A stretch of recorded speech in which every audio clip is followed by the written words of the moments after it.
Premier Ellen Windey has urged minibus taxi organizations affiliated to the South African National Taxi Council in the province to return to the negotiation table. Santaco has embarked on a province-wide stay away and the suspension of all services for 6 days. Thousands of commuters have been left stranded. There was chaos across the Cape Metro yesterday, with the vehicles being torched and stoned. For the latest on the situation, we catch up with our SABC News reporter Atule Joka. Atule, good morning. Thank you so much for making time for us. Tell us about the situation where you're currently at.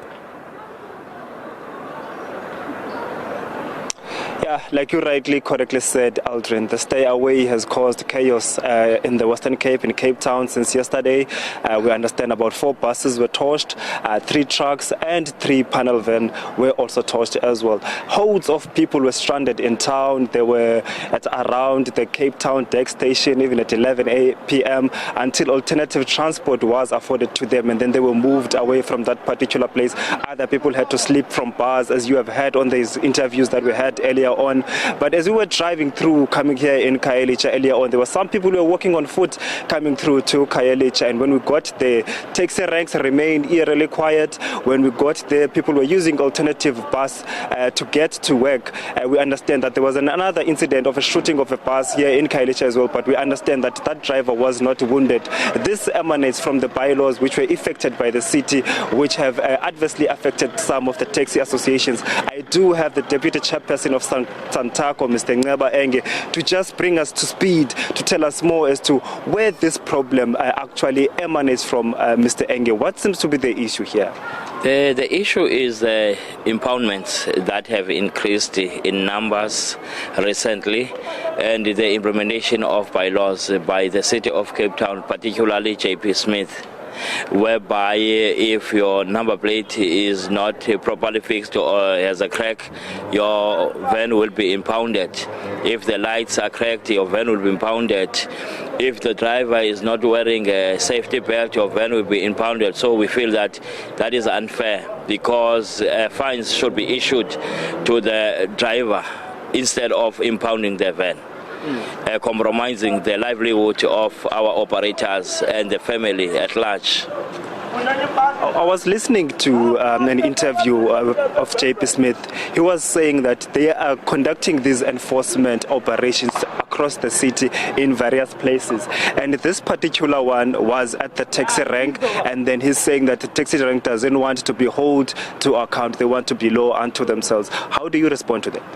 There is no such, because we are talking to our operators as well as our drivers in order to be abide by the law.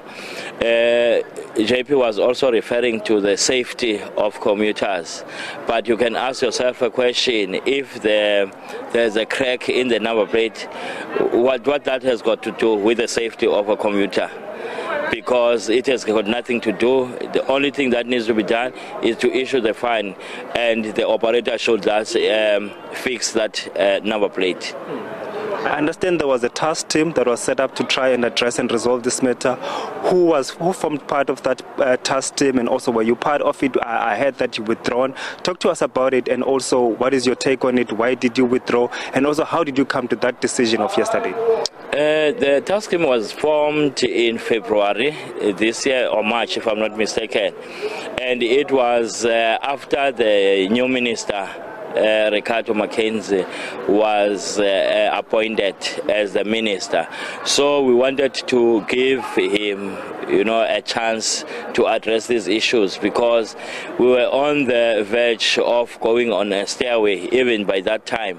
So they called us together with the mayor and the premier, Ellen Windey, and said, let us hang on a stairway. We are going to have a task team to address these issues. And indeed, we listened to them.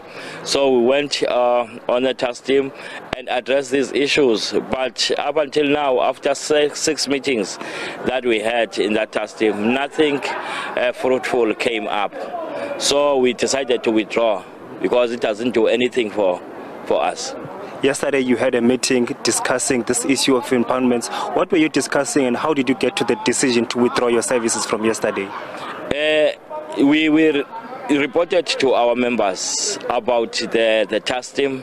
That is number one. After we had a PC meeting and we called the chairperson of all the regions, we then reported, in fact, decided to call a larger meeting that will include the chairperson of all the associations in the Western Cape. And indeed, the meeting materialized as certain. And when we reported what happened since February, after we called off the stay away, then they said that there is no other way. We rather go on the street. And one other thing that made our members to be angry is what happened on the station deck, whereby one of the vans was broken. In fact, the windows were broken by law enforcement, and one of the drivers was beaten by law enforcement. And the day after that, which is Wednesday, one of the drivers was shot at by law enforcement. And the commuters at home and the public should ask themselves, should we fold our arms and keep quiet when such things are happening? And the answer is a big no. There were ugly scenes yesterday, people stranded, not knowing what to do, how to get home, others working at night on the N2. Those are some of the clientele. How does that make the taxi association feel? We feel bad about that, and we apologize to our people. But before we embark on the street and on the stairway, we called the community stakeholders like Sanco, SGB, KDF, particularly in Kailicha, and consulted with them. And fortunately, the members of Sanco who were part of the meeting are the provincial members, and they endorsed the stairway as well, and said they are going to speak to their members, which is the commuters and citizens. According to the communique that came out yesterday was that you will strike until the 9th. What is the situation now? I understand there are meetings that will be taking place. What is going to be happening now? At the moment, we have not been called to the table, but we are hoping that at least the city of Cape Town and the government of Cape Town, in fact, of the Western Cape, will call us to the table so that we can see how best we can resolve these issues. But at the moment, we have not received any calls, so we'll continue with the stairway up until the time that we have set up. Some incidents took place. About 4 buses were torched yesterday, 3 trucks, 3 panel vans. Earlier this morning we heard there was a driver who was shot in a bus. Most people are linking this to the taxi association. We heard about that, but I said this even yesterday, that we cannot take any responsibility of what is happening there because our vans are not operating. It's a stairway, we are not even marching. It's a stairway, people are at home, so we cannot take responsibility of what is happening on the street. What are you hoping for at this stage? We are hoping to discuss this matter. We are hoping that the city and the government of the Western Cape will call us to go to the table to resolve these issues.